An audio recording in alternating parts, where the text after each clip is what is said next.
Welcome to the Kamala Policy Center Candidate Forum. I'm Executive Director Richard Nelson, and with me on this edition is Lieutenant Governor candidate Ralph Alvarado, who is also the state senator from Winchester. Ralph, welcome to the forum. Thank you. It's great to be here. Hey, and just so the viewers know, your opponent, Jackie Coleman, was invited, but she decided to turn it down. She has not, didn't want to participate. So this means that you will have a full 28 minutes to tell the voters more about yourself, your Great. policy positions, why you're running with Matt Bevin as his lieutenant governor candidate.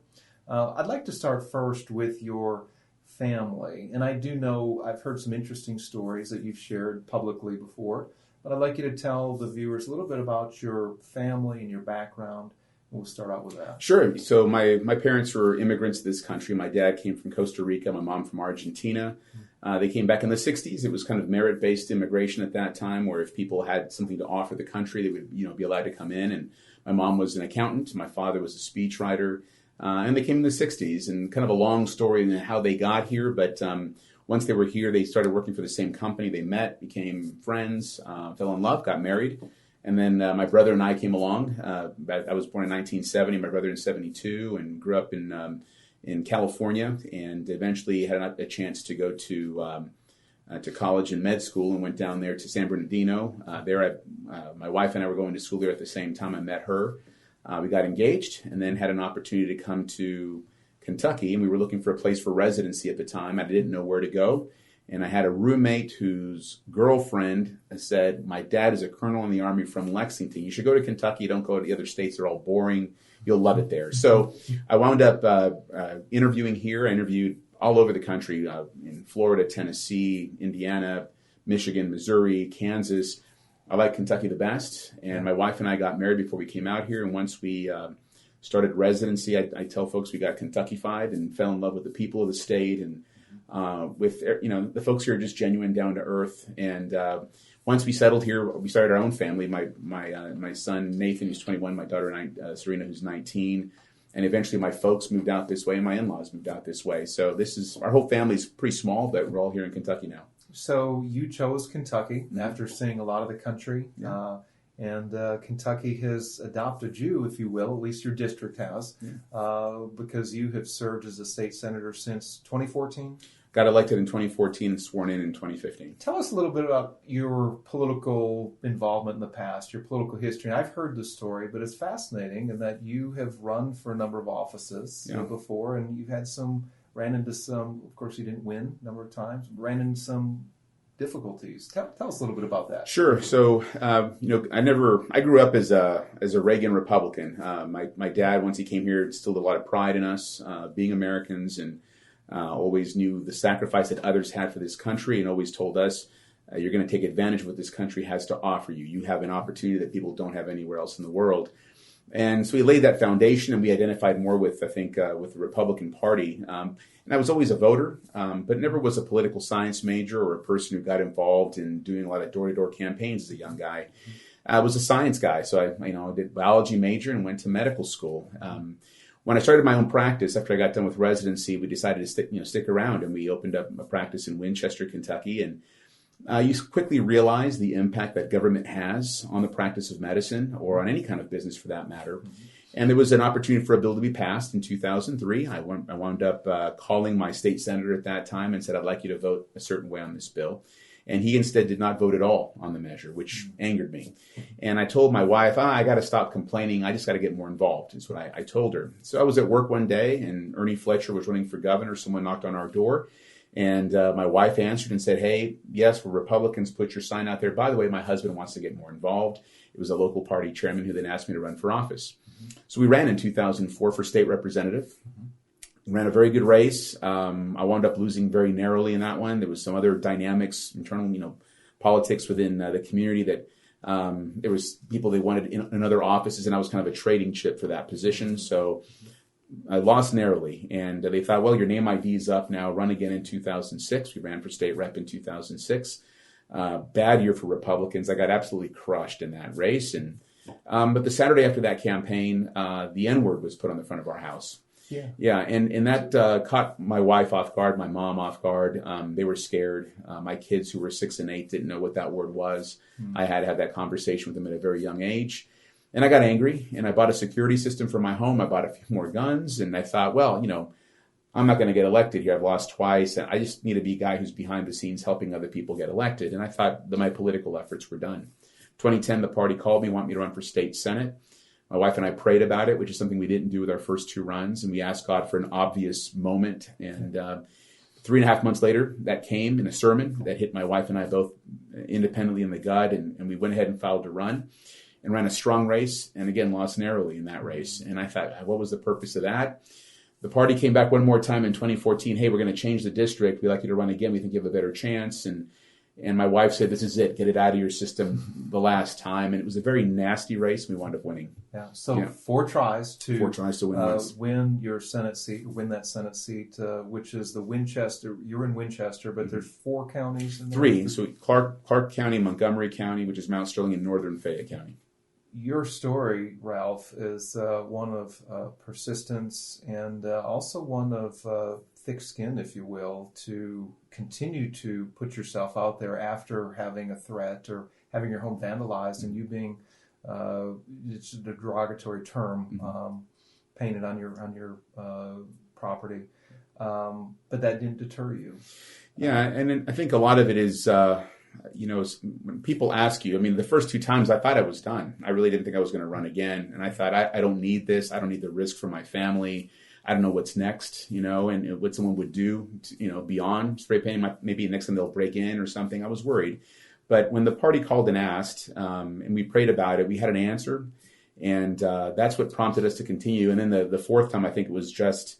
my wife said, this is it, no more after this. And we wound up winning. And I have to admit, it's a different stage in life. Our kids were older. It would have been more difficult to be in office with younger kids. I have to admit, looking back at it now. So things happen in the right timing. So now you have been chosen by Governor Matt Bevin to be the lieutenant governor running mate for him.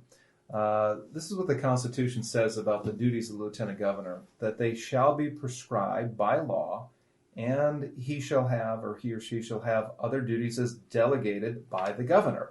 Really the main responsibility of the lieutenant governor is to assume the role of governor if something should happen to him while he's in office. Right. Lieutenant governors have served on various boards and commissions in the past. They've also have taken up their own causes, areas of interest that they'd like to promote. So the current governor, Lieutenant Governor Janine Hampton, does a couple things. One is childhood literacy. Another one is she has something called the entrepreneurial challenge with high school students.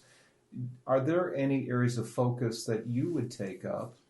And I'm not sure how that works if you collaborate with the governor to talk about areas of interest that you have that could help the whole team, if you will. But have you given thought to that? Well, obviously, I think from the healthcare side, I'm the chairman of Senate Health and Welfare Committee, and I filed a lot of bills when it comes to health issues. And the governor recognized that and said there's a lot of important decisions coming up shortly that he'd like to have some input from me on. But when we talked about this, he asked me what I thought the vision for the office should be. And he told me that he needed someone who knew how to get things across the finish line with the General Assembly. And that he still has, an agenda for his second term, and he wants to make sure that he has an opportunity to get that stuff advanced. And he told me he thought Janine Hampton had done a great job. She was a good friend. That this was a business decision for him, is how he put it, and he wanted someone who had that reputation. And I've famously been known to get a lot of bills through. So I think I'll be effectively an offensive coordinator for the governor, is to have him say, here's what I want, here are the plays I want to call. I get to put those plays together, design them, and then make sure that the General Assembly understands them, effectively turn the Lieutenant Governor's office into a war room for the governor and make sure we get those bills and that agenda through. So let's talk about some of the bills that you championed while in the state Senate. What are some of those bills that you're proud of and that have made a difference in Kentucky? So there's quite a few. There's quite a few out there. Just a few. Part of the issue, one of the things I wanted to get accomplished was medical tort reform. We passed a medical review panel bill. Our Supreme Court threw that out as unconstitutional, as they have all reforms that have come through with tort issues, which is very disappointing, actually, and it's been upheld in so many other states. But in Kentucky, we continue to have that problem. So I've taken some pride in getting those things through. There's been a lot of things like, for example, I'm trying to think of other major bills we've pushed through have been things for, within the practice of medicine, colorectal screenings, which was something that I think is a great public health story that the press doesn't cover. We used to be ranked 48th or 49th in the country when it came to colorectal screenings and cancer deaths from colorectal cancers. We passed bills to make it easier. We passed some genetic testing bills to require insurance companies to approve those. And now we've moved from 48th to 17th in the country for colorectal screening. So people actually going in, getting screenings done, preventing cancers that way. Those are neat public health stories being able to get accomplished. A lot of things with prior authorization to help patients be able to get the medications approved in a more timely fashion to reform how a lot of those things are done. So we pushed a lot of those bills through. There have been others when it comes to just deregulation of some banking issues. People think it's just medical. There have been other things we've been able to advance in that regard. So there's a whole bevy. I've got, I don't know, probably a couple dozen bills we've been able to get through in a very short period of time that I take a lot of pride in. There's a lot of them that I've enjoyed co-sponsoring as well. I mean, a lot of the pro-life bills we've been able to get accomplished. Those are some that when we were preparing for the debate, they wanted a medical angle to argue that on the floor, and I was prepared for a lot of those opportunities. But those are some of the bills we've been able to get through. So it's exciting times. A lot of neat things are happening in Kentucky. So, Senator Alvarado, with your medical background, within the lieutenant governor's position, does this mean, could we expect more issues that the governor will be leading on to have a medical angle to them? Is that one of the things that you would be expected to take a lead on? Well, the governor's told me that they have their meetings typically on Fridays that they convene the entire cabinet on, that he'd like to have me present at those meetings to have input on all the issues when it comes to policy. But clearly on healthcare issues, I think I've got a good working relationship with the current secretary. Secretary Myers did a very good job. Commissioner Steckel, Commissioner of Medicaid, who they've got a lot of tasks, and they're trying to revamp a bit of how Medicaid is delivered, revamp a lot of the contracts with managed care organizations. So they want to make sure that those are done properly, that we have, that our providers are taken care of, that our patients are taken care of, and that things are fair when it comes to reimbursement, and we have people overseeing that. Governor has a Medicaid waiver that he's got out that we're waiting. It'll probably go to the Supreme Court for determination if it's constitutional or not. If it is, then having to oversee that would be, I think, some input would be helpful. So we're looking at some of those issues. Let's talk about that Medicaid waiver for a moment. That has been a high-profile news story for a couple of years, and this is the waiver that says that if you're receiving Medicaid, this is state assistance for those who cannot afford their own health care. If you are able-bodied between, I think, 18 and 59, if you're in good health, if you're not the sole caretaker of somebody else in your family, then you have to either work part-time, 20 hours a week, or go to school or volunteer in your community. Correct. So that waiver was granted by the federal government, but a judge struck that down. Right. Can you speak to your thoughts on that? Some have cast the governor as being hard-hearted and that was just mean-spirited to do something like that. Could you speak to that? Yeah, no. So these are able-bodied Kentuckians who don't have dependents. So these are not single mom with children. These are people that are able-bodied, can work, are not working, and they're receiving Medicaid benefits. And so what the governor is saying is we have a dire need for a workforce in this state. There's a lot of jobs opening up, and there's employers who need people to work in those. And what the governor has said is, okay, if you're getting Medicaid right now, after 3 months, you either have to be working part-time, or at least 20 hours or more, in which case if you qualify, then yes, you'll continue the Medicaid benefits. You can get an education to be able to qualify for a higher-paying job, learn the skill in a trade that we need to help get a higher-paying job or get private insurance. You can help take care of someone at home who needs help to stay out of an institution to help in that regard. Or you can volunteer in your community. All those things would qualify you to be able to maintain your Medicaid benefits. Other states have done things similarly, and it's really helped. And I think it helps develop our workforce. We've got about 200,000 Kentuckians that fit in that category right now. And so when the federal government approved it, they've approved it twice, as a matter of fact. And there's a judge in Washington, D.C., I don't think who's ever set foot in Kentucky, who's decided it's not good for Kentucky. And that always makes it a bit odd, I think, but it's being appealed now. We'll likely go through the appellate process and probably go to the Supreme Court. And there are multiple states in the country that are watching to see what's going to happen with this, because they may actually roll out expansion. States that have not expanded Medicaid under the ACA or under Obamacare, that if they have this work kind of requirement for people or a volunteer requirement, that they will expand Medicaid and provide for more folks as well. So it's, there's a lot of states watching.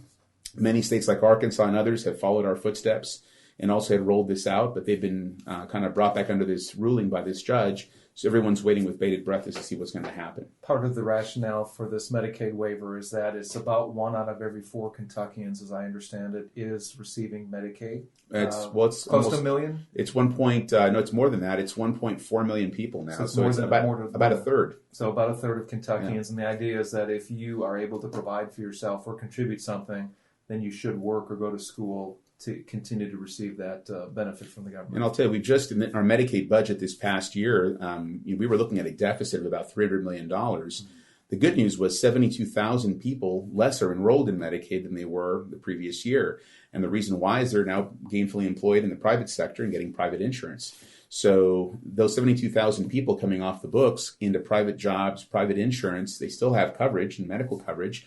But that saved the state about $300 million this past year. So we've broken even. So if you have 200,000 that are able-bodied, if we can get them the skills or the education to get into the private sector to earn a living and get private insurance that way, that'll help reduce the cost of Medicaid and use the money that we do have for people that are truly disabled and folks who aren't able to work, or for children and that sort of thing.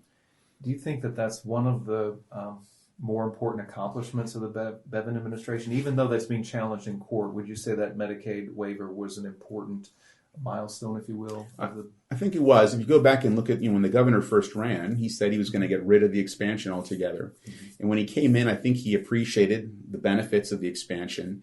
And so the next question he had was, well, how can we afford to keep this?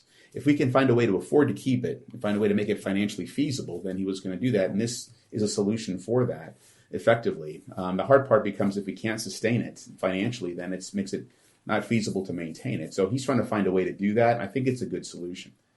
Could you tell me some of the other highlights of the Bevin administration? He's been in office for 3.5 years. What are some other accomplishments that you're proud of, or that you see as good for Kentucky, positive things for Kentucky? I think you can take a look at the economic boon of this state right now. You have, again, the numbers are over $21 billion of private investment in the state.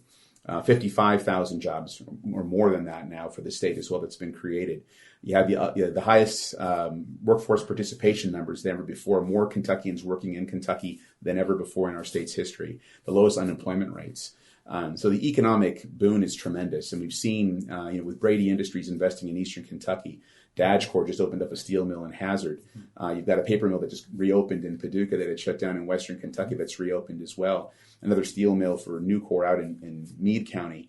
Amazon, no one talks about that. The media doesn't cover that. That is a primary distribution. Their main logistics hub for the world is going to be in northern Kentucky. Thousands of jobs. The second largest building in the world will be constructed at the site near CVG. Wow. Massive logistics for all the Amazon products that are coming through in the country. So huge investments and more in the pipeline. This governor has been selling the state like never before. There are many investors that are looking to come into Kentucky because this governor has sold this state. And I think the one thing I talk about a lot is that Kentuckians have a lot of pride. We're very proud of who we are, of our history, of our heritage. We know what kind of a state we have, the people we have here. The rest of the country has a different perception of what Kentucky is. And they paint us as though that we're needy and that we're people that are looking for handouts and that we're all poor. And yes, we have our problems in our state, but we're much more than that. This is a governor who's starting to appreciate and sell the power of what Kentucky has and to bring hope to this state. And so we've taken Kentucky pride and you're combining that with Kentucky hope.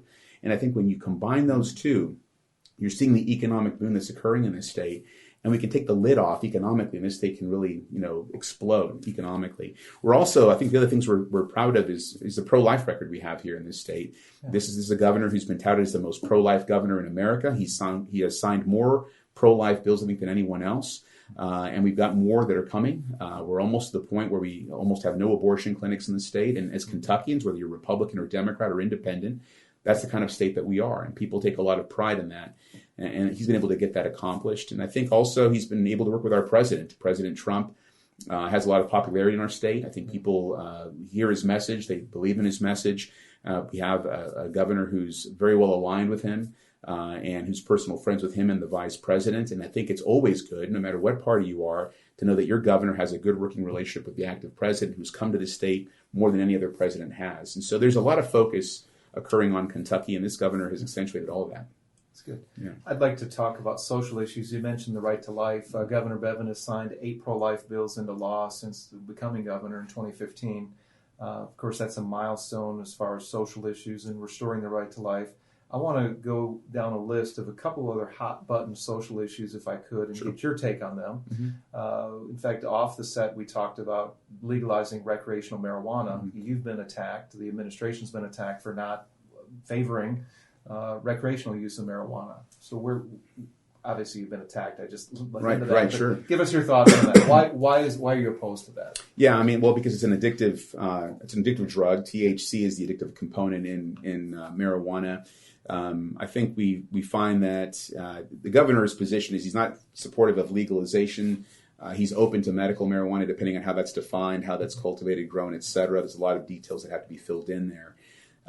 As a physician, there's been plenty of products out there in the past that have been touted as cures for different disease states or good treatments, only to find they've been very harmful. We know the effect that THC has on a baby in the mother's womb, on young adults under the age of 25, the effects it can have on testicular atrophy for young men. There's a lot of negative things that it can produce in people. And so there's a reason why THC in many countries of the world is considered an addictive drug and it's not legalized. There are people who are saying it's legalized in many countries. It's decriminalized in many countries, but it's still illegal. And it continues to be illegal on a federal level. Now, people that want to question whether or not you should be able to use that on your personal use, I think tobacco is a prime example. You look back 50, 60 years ago, tobacco was deemed as it's great. It can help you breathe better. It reduces your cough in the morning. You can keep your weight down. All these benefits of tobacco. And now we know that it's killing us on huge order. Smoking marijuana is going to have very similar effects on the lungs. It has just as many carcinogens. And again, the addictive component is the concern there. If it's used in smaller amounts, people claim it, medicinally, you can use it if it's extracted, and we have that through hemp, and hemp has the same byproducts, and you can extract those and use them as medications. And that's fine. They can be studied and done that way. But for raw material, that's the concern that I have, and I'd say my constituency is opposed to it as well, because I've talked to a lot of people about it overall, and that's kind of where the situation on that lies. So I'm not supportive of legalization of it.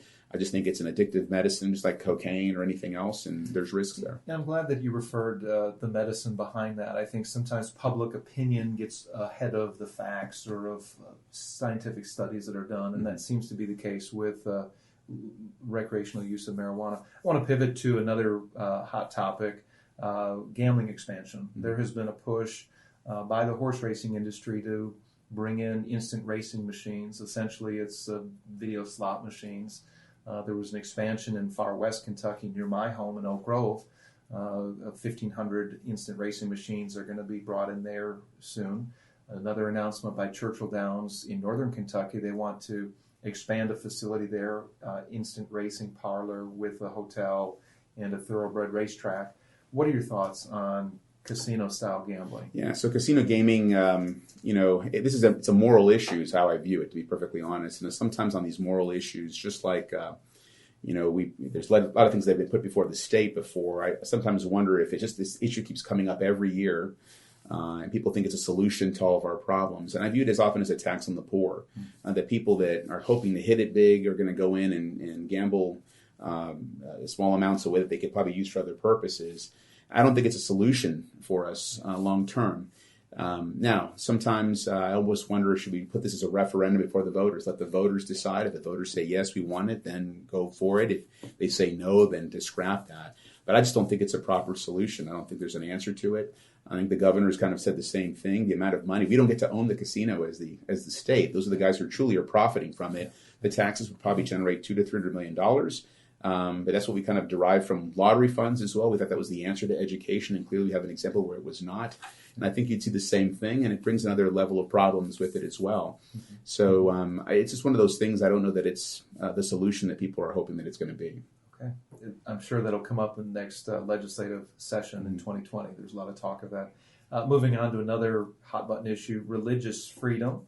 There is a case before the Kentucky State Supreme Court right now regarding a Lexington business person who has a graphic design company. He was asked to print a message on these T-shirts. It was an LGBT pride event, and he declined. It was against his religious convictions to promote something like that. His case is before the Kentucky State Supreme Court on religious freedom grounds. He felt like his religious conviction should have been protected. Mm-hmm. This is the Blaine Adamson hands-on original case. Right. What are your thoughts on that? So I spoke there at that event in favor of the Adamsons and talked about how whether you agree with him or not on a political or religious level, God forbid the government starts to tell us what we have to do and not do. And that becomes a concern I have, is the erosion of that right in government. And I think they're well within their rights to determine if they want to do business or not. Just like as a doctor, I'm not required to take care of patients. I can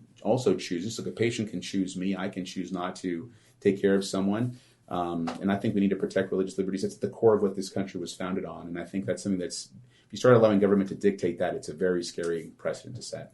Ralph, we are running out of time. We've got about 2 minutes. I want to close with a couple questions. One is, first of all, what believes you to think that you and Governor Bevin are the stronger team and better for Kentucky? And then I want you to make your pitch to the voters as to why they should vote for you. Yeah, so I think, like we mentioned earlier, I think a lot of the accomplishments of the administration makes it very, very clear of what can be done in this state. And we're just getting started in this state. 95 years of very, very bad policies have been placed here in Kentucky. We've watched other neighboring states around us pass us by economically, pass us by with so many opportunities, even including in population. People have moved into those states and not here. This is a governor that sold that state, and I think he's been able to let people know what Kentucky is, the opportunities we have, the logistics we have here, the potable water we have here, the transportation and infrastructure is tremendous, and we have the right vision. Without a vision, people will perish. It obviously comes from the Bible. Yeah. The other side doesn't have a vision. It's just, this is what don't vote for the other guy. They have nothing to propose for where the state needs to go moving forward. So I think we have the vision. We have a proven track record, and people like what they see. Economically, they're better. And I think we have an opportunity to continue that growth here in Kentucky. And if you like what you've seen so far, economically, there's more to come. All right. Yeah. You've got 60 seconds. I thought we were going to run out of time, but you do have 60 seconds, so you can look at the camera and make another pitch. Sure, very good. And by the way, let me interrupt. For those that didn't watch in the beginning, Jackie Coleman was invited here to participate in the forum, and she chose not to. So this is your 60 seconds. Yeah, thanks very much. So again, what we're asking is for folks to take a look and see where the state has been and where it's going. We want to continue to move forward and not backward. We've had examples of corruption in the past. This is an administration that's been able to help reduce the size of government, reduce red tape, trying to make government more efficient and work for the people. And effectively, we're seeing advancements in economic development. We have job creations like never before, and there's more of that in the pipeline and more coming. We would ask folks to take a look at that. Look at the facts. Don't look at the rhetoric that you're hearing out there, and to please get out and vote your values. I think you'll find that the Bevin Alvarado ticket reflects the values of what Kentuckians believe in and what they want for their state. We want to see, if you want to see more pro-life legislation coming through, if you want to see a person who can work with government, someone who's going to be opposed to sanctuary cities and continue to obey federal law, this is the opportunity. On the other side, we have a complete opposite. And I think for those of you at home, they want to have sometimes black and white choices and clear choices. This is a clear choice in this election cycle, and we're asking for you to please take a look at our candidacy. We're asking for your vote on November the 5th. Senator Ralph Alvarado, thank you for joining us on this candidate forum. By the way, I forgot to mention, I think you're the first statewide candidate of Hispanic origin. Could make history if you're elected to become the first statewide Hispanic elected to office. We'd like to do that. That's the plan. So I wish you well on the campaign trail. Thank you for joining us. Thank you so much. Hi, I'm Richard Nelson with the Commonwealth Policy Center. You can find more of our videos on YouTube and Vimeo. And for more information about the Commonwealth Policy Center, go to our website, commonwealthpolicycenter.org.